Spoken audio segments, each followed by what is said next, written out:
Go. Ito po si Mother's Choice Infinity Car Seat. Good for newborn up to 8 years old. Okay. So, imported model po that from Australia. Never been used. As you can see, may tag pa po siya. Nakakabit pa po sa car seat natin. And then, meron po siyang kasamang box.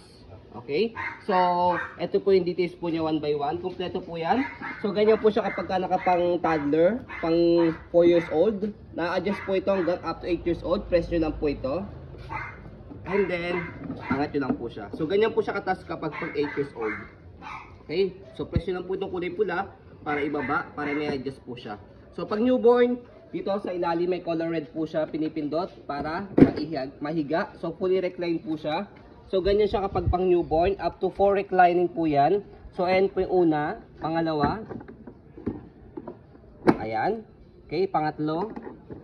Ayan. So, pang-apat, upong-upo na po siya. Okay, so yan.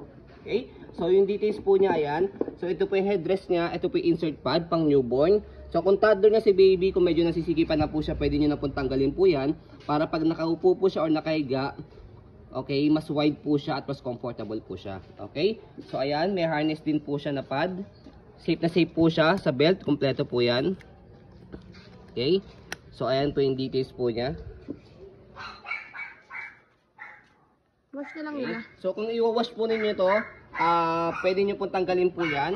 Okay? O kaya po, i-full wash po ninyo. And then, tapat nyo lang po sa electric pan. Huwag nyo lang po itapat sa pinaka-direct to the sun po kasi nga po, doon po nag-fade po yung mga gantong car seat po. Or kahit anong car seat or stroller, pagka dinirect nyo sa sun, mag-fade po talaga yung color po niya. Okay? Kaya kami, kapag nag-wash po kami, ayan, sa electric pan lang po talaga. Okay? So, regarding naman po sa pag-loose po nito, sa harness po niya, may pinipindot po dito sa loob. Ayan, makikita nyo po yan. Kaya meron pong pasukat po ng daliri po dito. Para pag pinress nyo po yung bakal po dito, ayan, maglulus po ito. Ayan, atake natin. Ayan, naglulus po siya.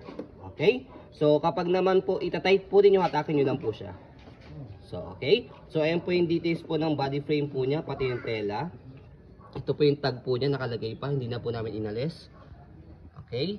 So, wala po issue po niyan. So, ang manufacturing date po nito, nandito nakalagay 2022. Up to 10 years po itong expiration ng car seat. Kaya matagal nyo pa po itong mga gamit. Okay. So, ayan. So, instruction or installation kung paano po siya ilagay po sa car. Nandito po siya sa likod. Madali lang pong gamitin at madali lang pong gayahin. Okay? So, meron pa po siya ritong yung pinaka-belt niya po mismo, extra belt niya. Okay? So, ito, ayan, pang hindi nyo lang po ito alam, ito.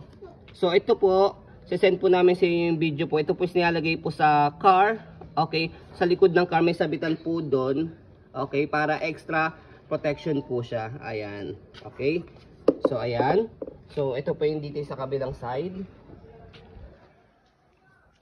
Okay. So, sobrang napakalaki ng na-less nyo po dito kasi ang original brand new price po dito is 30,000. Okay. Pero siyempre, mura nyo lang po makukuha po sa amin po ito.